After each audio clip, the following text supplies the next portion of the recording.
Hello and welcome to the Wisconsin Drunken History Podcast. We are your hosts, Eric Sturgeon. And I'm Russell Sorry. This podcast is about all things Wisconsin, history, music, and culture. While drinking a few brews. Though we don't often use strong language, the jokes and the content is not intended for young audiences.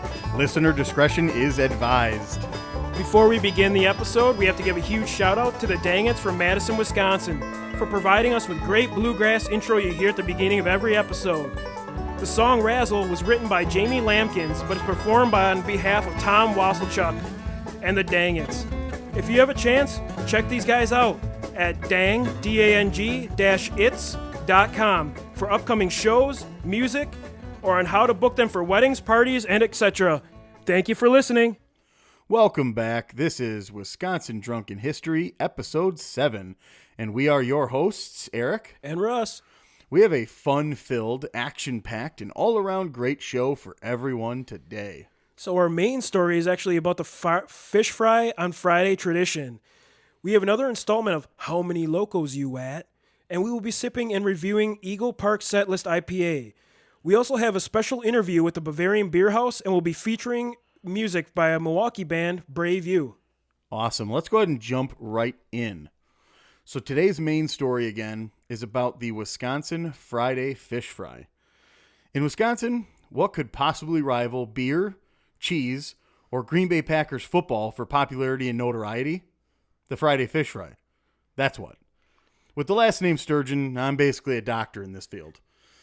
I mean, let's just be honest. MD. Yep, exactly. Yeah, Eric Sturgeon, Friday Fish Fry, MD. So, you know, Texas has chili, Louisiana has jambalaya, Maryland has seafood, Missouri has barbecue, Wisconsin has fried fish. It's believed that this tradition is deeply rooted in religion and the strict observances during the Lenten season. Most people point to early European immigrants who settled in Midwestern states like Wisconsin, Ohio, and Indiana, and they brought their Catholic practice of abstaining from meat plus their love of fishing, with them. Meat was also more expensive, so fish was a more affordable alternative. As we move forward, with the Wisconsin state motto, to the 20s and 30s, around Prohibition days, taverns in Wisconsin also needed a cheap and easy way to keep their doors open. So fish was plentiful, affordable, and they don't exactly need to be a rocket scientist to fry something. So it is said that the fish fry was also used as a cover for speakeasies, citing the fragrant oil smell, so they may have served a few pints under the table. Big whoop. So I know you said you're looking for a cheap and easy way to keep it open. You could go the Hurley route, too. I mean, you can get some girls. Let's go right back to episode 1. Cheap and easy floozies. So fish fries became a regular fixture in churches. They began hosting fish fry fundraisers and events as a means for the parishes to come together during the Lenten season. After the end of Prohibition, restaurants added their own fish fry and fish dinner options to the menu in an attempt to lure in schools, get it, of these Friday pescatarians. McDonald's even added the Filet-O-Fish sandwich to their menu in the 1960s after one franchise owner in Ohio noticed that the Catholic clientele were seeking out fish sandwich options at other places. The variety of fish options, it varies widely. Some areas offer locally sourced fish, such as northern, walleye, bluegill, or perch, while most places stick to the typical cod or halibut. The preparation is generally beer battered, but you can also find lightly breaded or even baked or broiled options.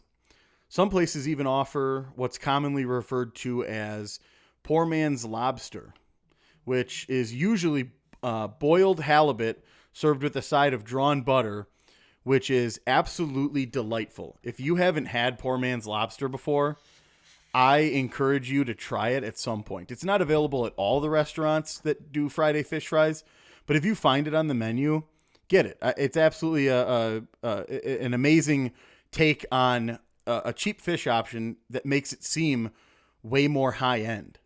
It sounds good. I mean, I've had like the po man cakes where they're like the crab cakes. Yep. But that's really not a cheap option, to tell you the truth. No, and I think that they play that up too on the menu in order to make it more expensive.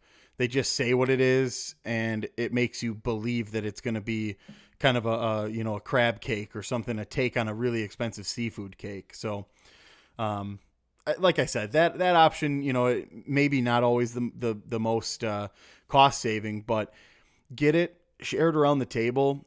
It's definitely a delectable thing. So let's not forget to mention all the sides that are available with this storied tradition. You got your coleslaw, rye bread, hush puppies, French fries, applesauce, or the more purist option, potato pancakes. These are the common items that will accompany your entree, but the necessities, if you really boiled it down to a few things that you need: lemon wedges, tartar sauce, and butter for the slice of rye bread, and some kind of coleslaw. Now, I know, Russ, you have a little bit of a theory on the all-you-can-eat take. Yeah, so if you're getting the all-you-can-eat fish fry, if they have hush puppies, you got to get them. But if you're trying to like make enough money or like save yourself some money and get the most worth, you don't get the soda, don't get the French fries, go right for the fish, and just keep going for the fish. I know we went to Kelly's a few times, me and Eric, and they used to have all-you-can-eat. And I remember the first time I went, I had soda and the French fries, and I filled up literally in about 5-10 minutes, and I was done. The second time, I realized if I wanted to get my money's worth, I had to stick to the fish. Exactly. That's the thing. Even a beer, I think you can go into the fish fry just with like a couple of beers in, lubed it up a bit, But when you're in there, I think the thing that you have to remember is we're there to get absolutely just outside of this world stuffed with fish. Just another planet full of fish. And the thing is if you're only paying that $14 for the all-you-can-eat fish fry, it's important to nail down the fried fish or whatever option you order. Just get that. Even if they entice you with the refills of baskets of fries and the all-you-can-drink soda pops as well. Try to keep the blinders on. Go straight tunnel vision to fish. Fish fry. That's what you got to eat. Yeah, otherwise you're going to hit a brick wall probably in about 10 minutes. The fries expand in your stomach. Soda dehydrates it a little bit, so you're not feeling good after it. But I've noticed when I just get water and the fish, I actually don't feel that bad afterwards, and you're actually getting more of your money's worth. Right. You got to be Olympic level eating on this thing. You got to keep the blinders on, dig into the fish. When they come around and they're like, "Can I get you another piece?" You're like, "Lady, I'm starving. Get me a dozen." Right. Yeah, you got to lay out the fries. It's like with any of those hometown buffets or anything like that. If you're trying to get your money's worth, you go for where like the expensiver items are. You stay away from the soda. You stay away from the sweets. Stay away from the fries. Anything potato related, because it's going to expand in your stomach and you get full. And it's just something. I'm cheap. I went to college. I had to keep. You have to save that money, and you're trying to get the most nutrient you can for the cheapest cost. And so I've learned these little tricks over time, and I thought I would share it with you. Absolutely. And let's just be honest, dessert's off the table. Don't even think about it. I know that place might have some delicious options, but you gotta keep your eye on the prize here. Get disgustingly, get obnoxiously full of fish. That's the key portion here with an all-you-can-eat fish fry is focus. You gotta stay dedicated. Yeah, you don't want to wake up next day with a stomach ache. I've had some fish fries where I went for the soda. The soda always never makes me feel good. I'm always gripping the porcelain in the morning. I'm not feeling great. Exactly. That's the part that ruins you. The fish is not going to ruin you. You could get disgustingly full of fish and not feel like, crap in the morning. It's the soda pop and it's the French fries and all the other additional things that you can just get wrecked on. Now, that doesn't mean that, for fish fries that just give you 2 or 3 pieces, you got to go with a potato pancake or some sort of a fresh fry or a hush puppy. That's not a big deal. I mean, we're not saying that those are off the table all the time. This is when you walk into an event that is strictly all you can eat. Right. And I mean, now places offer where you only get like a plate or two. like most of the fish fries around here, like They'll the cut you local off. bars, right? You only get a plate or two, which that's fine. I mean, just if you can devour the whole plate, do it. You know, at that point, you're paying for it anyway. So Yep, just get wrecked. All right. Our next segment here is how many Loco you at? So if you don't know, this segment is about how many locos you drink to get to a point of what happens in these news articles. And I just want to kind of clarify again that 1 loco is 4 loco, 2 loco, 8 loco, 3 locos is 12 loco. Obviously, you just add 4 onto it. So if you're at 1.5 cans, you're at a 6 loco, just so you know the mathematics behind it. It's a little bit of engineering math. The story today comes from us from Lake Tomahawk, Wisconsin. A 52-year-old man was arrested on suspicion of drunken driving after striking at least 13 vehicles in the town of Tomahawk, according to the Oneida County Sheriff's Office. We're not going to say his name. He's from Thunder Bay, Ontario, was issued several citations for Friday night's incident, including reckless endangerment, unsafe lane deviation, and operating a motor vehicle while under the influence. And he's a Canadian, too. Dude, this guy should be able to hold his liquor a little better than this. Right. When you're in the Northwoods, you got to freaking just chug them to keep warm. So he probably would have a tolerance of a bear like myself. Yeah, you would imagine. Now, so he hit 13 vehicles in the town, and he cited for unsafe lane deviation, reckless endangerment, operating while under the influence. Now, the vehicles, were all unoccupied and parked, so nobody was harmed. He's the only individual even around during this point of time. They say that he posted bond for more than $7,000. Yeah, that Canadian money. Dude. Yeah, that's insane. Hey there, Mom. Can I borrow some money from you? Yeah. Holy smokes. You want to put the house up? The horse? It's a sicky mortgage. God. Was that Irish? Yeah. He's an Irish Canadian, one of the many few. But if you had to guess with this guy, how many locos would you be at to hit 13 vehicles? Oh my God. Here's the thing. Some of these are just so hard to gauge. I mean, you can go unknown loco, which here's the thing. I don't know that he knows the town. It says that he's arrested in Lake Tomahawk, Wisconsin, but that doesn't mean that he knows the town. It says that he definitely comes from Thunder Bay, Ontario, Canada. My thing is, if he doesn't know the town, he still knows that vehicles park.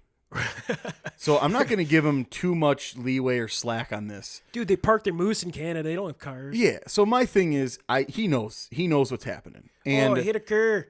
Yeah. And I mean, in my opinion, he's at least at the 12 Loco. So 3 cans of Loco, in my opinion. Because I don't think even somebody on 2 Loco is probably like of safe, sound mind that's going to say, I don't need to drive in this unfamiliar territory. Right. I'll probably just sleep under this bridge, troll it up. Maybe he gets into that 3rd can. He's somewhere between 2 and 3. Yeah, that's what I was thinking, 3.5 cans. I was going to say 4, but we'll average out to 3.5 cans of Loco. But yeah, I've had some Locos and I've had some wild nights on it. I've probably been to a max 8 Loco. Yeah, I think for you and I, for sure, I'm going to reference the Dirty 30 birthday in Fort Collins, Colorado. Oh, yeah, we had some Locos. Definitely, yeah. I'm going to say two Loco, two cans of 4 Loco each. So 8 Loco between the two of us. We were 16 Loco. Yeah. But not this guy's easily himself 12. Right. I mean, you're out of your mind at that point because even at an 8 Loco, you're still somewhat sane. I mean, you're not. Yeah, things are weird. You're seeing funny stuff, but you know what's up. Yeah, I mean, your butt's puckering up to hold in the poop, but you're still going. Well, because it's a wild drink, dude. This thing will set off the gut like you wouldn't believe. It's a dumb drink. I encourage. This is one of those drinks that we're probably not going to review until like our 100th episode. On our 100th episode, I'm telling you guys right now, we're going to review 4 Loco. Do you think we can get the creators? Actually, the creators were actually a fraternity brothers that made it that wanted a party. Boys. I think they wanted a party all night, so they came up with a drink, actually. So hopefully we can get them on here. We need to brew a beer that has cocaine and Macho Man in it. Oh, yeah. We need to get the girls, brother. We're going to get them down. Except your penis isn't going to work after No, this. you're No, done. you're going to be flaccid. Yep, this guy's game over. All right, our next segment is the local music segment, where we highlight a local artist or band from right here in Wisconsin. Today's artist is Brave You.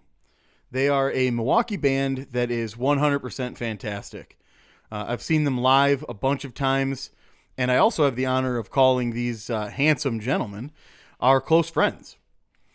With infectious lyrics, crushing drum fills, smooth as butter bass grooves, and a sweet guitar licks.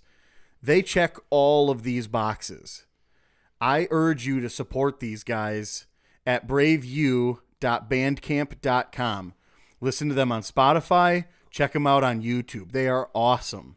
Yeah, actually, I know Alex personally, Alex Mylink. In high school, I always played music. I've done my own thing, but I was also in a band with Alex, and he was the lead singer at the time. The band was called The Lost Cause. It's kind of like a punk rock band, kind of like Less Than Jakey, kind of without the horns, obviously, but kind of that vibe.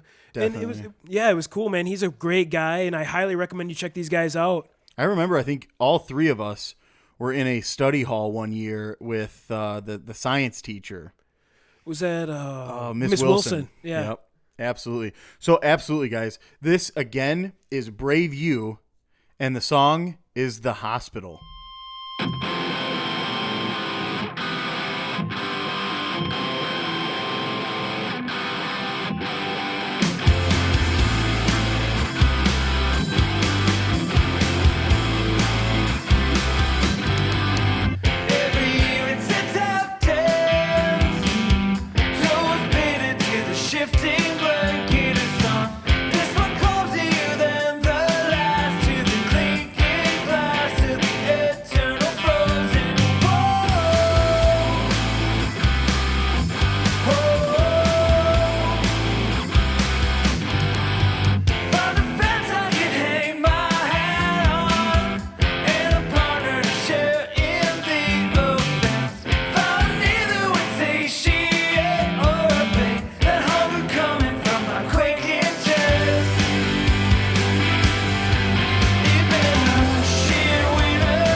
All right, guys.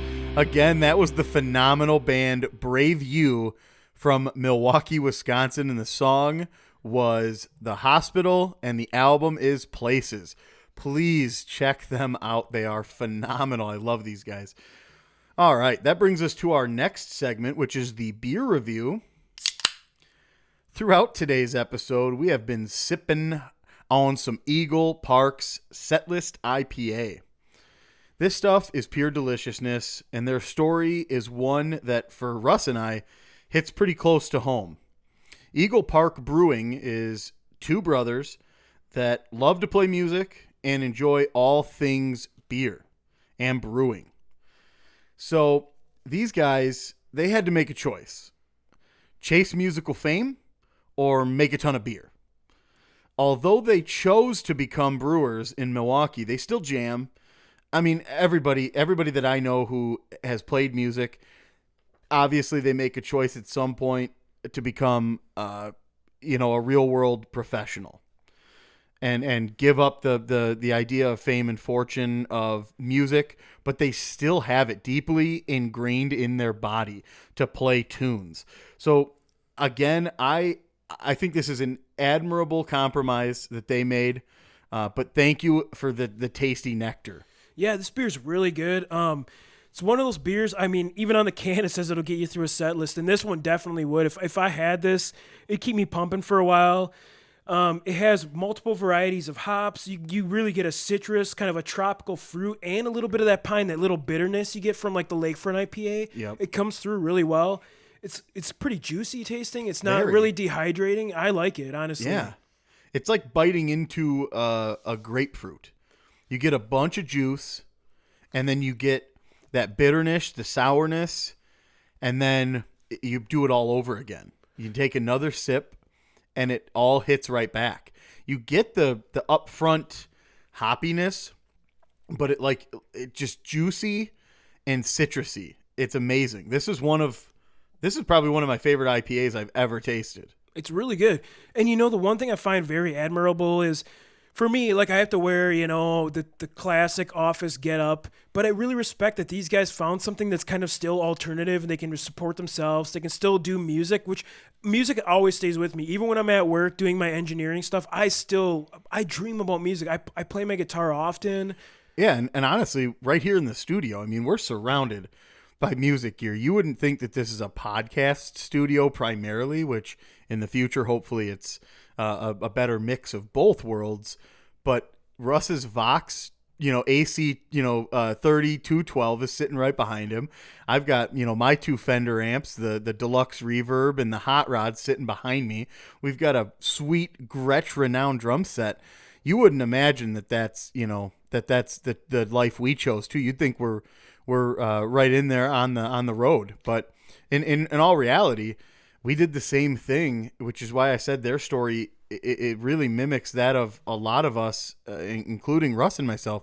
We both at one point hit the studio hard with our buddy Sammy and actually Russ's stepbrother Monty, and we had a great album going, and it just, again, this is the life you sometimes have to choose. You got to make a living for yourself, and like I said, their story definitely hits close, but they are excellent beer makers. These guys are phenomenal. I mean, this was kind of like, we do homebrew, and at some point I remember discussing with you, Mike, and me, we'd come up with our own brewery. Mike actually distributed beer.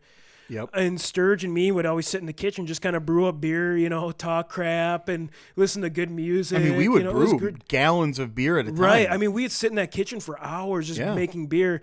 But yeah, it's really admirable. And like I said, once you learn an instrument, it never really leaves your heart. You always still have it carried with you. You know what I mean? Like, you never lose that. Piano, guitar, drums. Like, once you have that in you, it never leaves. And it's the artistic nature too. You want to create. You can't quiet that forever. I mean, it definitely, it makes its way to the surface at some point and says, let me out. I need to make, and I think that's, for these guys, they found a really, really passionate way to do it that still allows them to create, because I'll even say right now, the can is artistic. The label is amazing.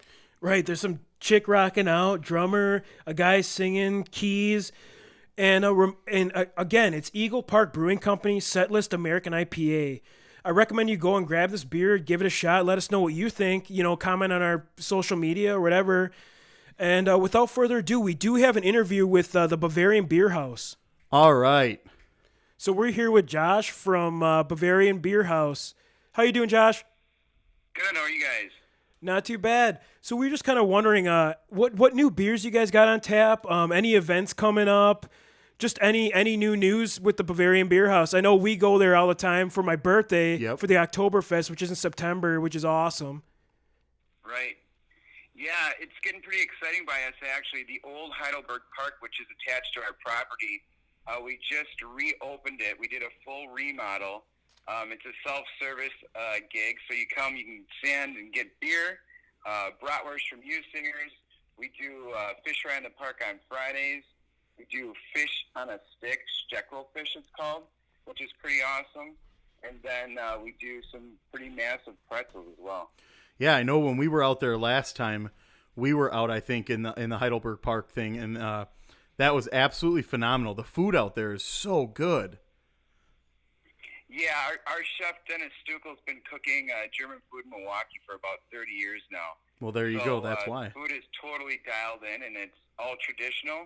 And we have our rotisserie pits out there, too. So we do the chickens and the pigs just like at Oktoberfest in Germany. Awesome. Yeah, I remember all the guys were making fun of me because I got a foot-long hot dog, and I felt a little insecure while eating that thing. Right. Not only a foot-long hot dog, we got the meterwurst, too. So that's pretty... That's a pretty big one as well. Yes, we saw that. We didn't want to look completely insecure. Right. But what do you guys got for beer on tap currently? Yeah, so right now we have a new brewmaster, Jacob Surtrock, and he comes from Good City and before that Lakefront. So he came in and he started working on some fresh beer. We have a killer beer, which is an amber. We call it our summer beer. So that's new and fresh, and that came out this Friday. And then in 2 weeks from now, we have a pineapple Weiss, which will be coming on. Wow, a pineapple Weiss. That's got to be awesome. Yeah, we did it last year, and that batch was gone within 2 weeks. So we have 30 barrels of it this time around, and we'll see how long that lasts. But if it's successful, we'll probably make another batch of it as well. But he's brewing almost every day right now because we get ready for Oktoberfest super early. So he's going to be brewing 5 batches of Oktoberfest. He's going to do some ales in between, and then continue with our regular beers, our lager beers. So the Helles and the Uncle Dunkel and the Weiss that we have. Awesome. That sounds phenomenal. Yeah, we'll probably be there again this year for my birthday. And is that one going to be in the liter mug? Yep. Everything you can get in a liter mug, not a problem. And right now, too, you can still bring your Steins to us. We don't fill them. We fill a liter plastic glass. Okay. So you can take that cup and fill it right into your own mug.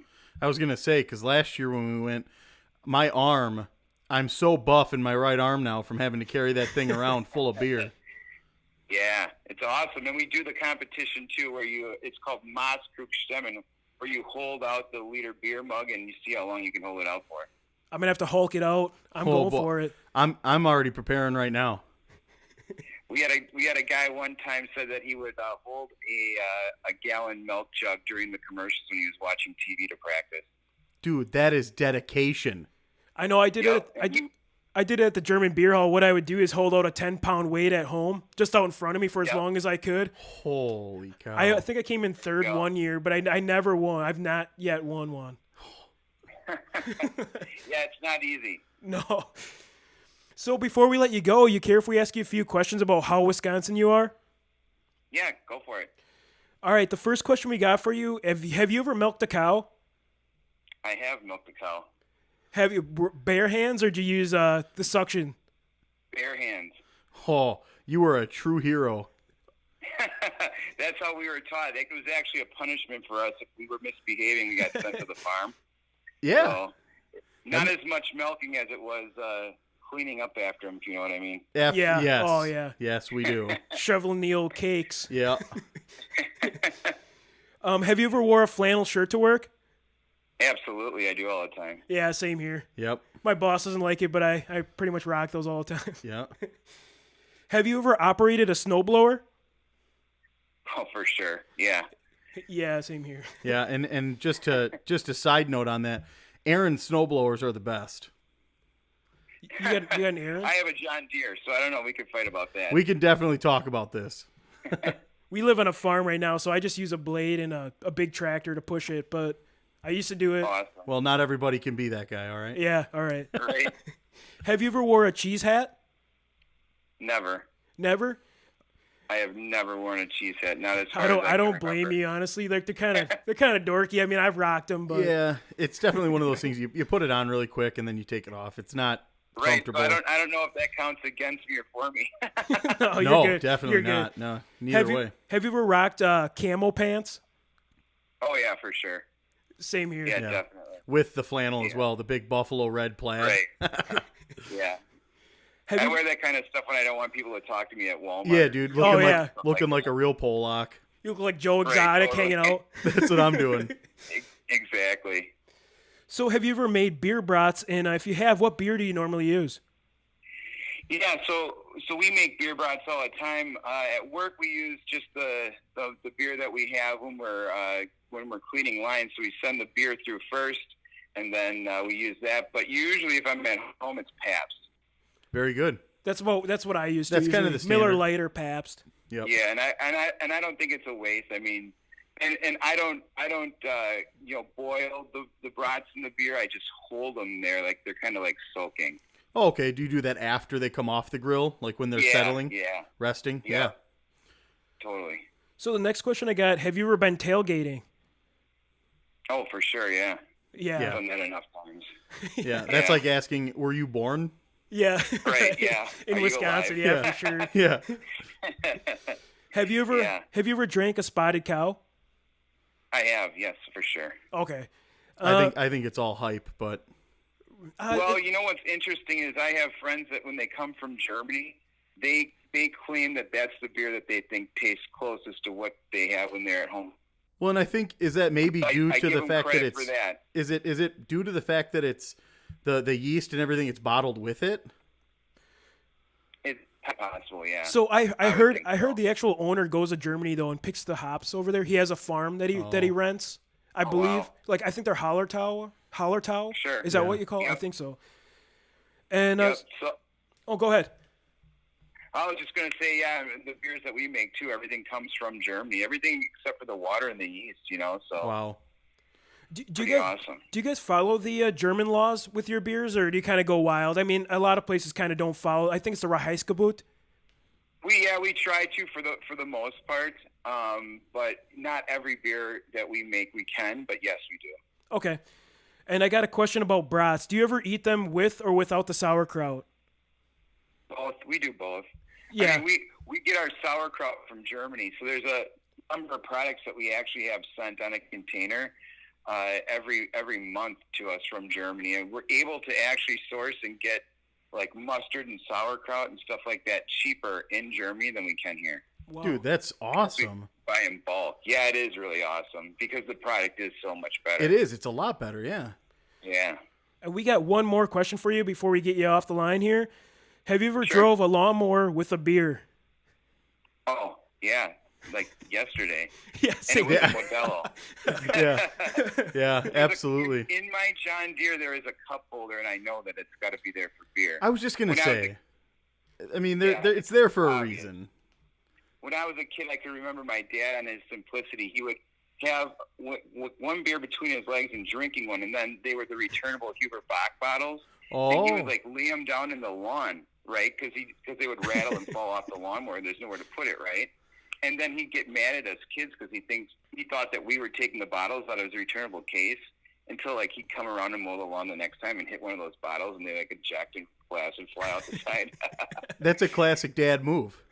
Right, totally. It's always the kid's fault. Yep. But thank you so much for the time today. Hopefully we'll see you at the Oktoberfest this year, and we'll bring you some koozies and stuff. Awesome, for sure. Thank you, guys. All right. Thank you so much, Josh. Thank you for your time. Have an awesome Take day. care. Thank you. All right. Bye. Bye. All right. We have a review that actually comes to us today from a reviewer on Apple Podcast with the username, and I hope I'm pronouncing this right, The Gelly. Cool podcast with a little bit of history. Being from Wisconsin myself, these guys dove into old folklore that I didn't even know about. Looking forward to listening weekly to pass the day at work. 5 stars. Thank you so much. Yeah, it's and, awesome. And honestly, thank you to every listener and every supporter that we have, every subscriber that we have. We really, truly appreciate everything that you have given us and everything that you allow us to do. I really hope that all of you have a safe and enjoyable 4th of July weekend. Mullet Eagle says, have a good one. Hey, take a lesson from Jason Pierre-Paul. Don't light off fireworks in your hand. Yeah, we hope to see you at some live shows, and thank you everyone for reviewing. Keep dropping those in there. We'll keep putting them on the podcast. Thank you. All right, that concludes this episode of Wisconsin Drunken History Podcast. If you enjoyed this vulgar display of Wisconsin, we recommend you subscribe via SoundCloud, Apple Podcast, Google Play, Spotify, Stitcher, and TuneIn. Also, leave us a review on any one of those above-mentioned sites, and we can read one at the end of every show. Follow us on social media, and feel free to reach out, especially if there is a piece of history or weird news you'd love us to share or research, as well as highlight some local artists or music. Our website is projectcapestudio.com. I'd also like to thank my friend and past coworker, Steph Skiback, for providing us with awesome podcast cover art, as well as the Dangits for intro and outro music, and all of you for listening. As always, Watch out for deer on the way home.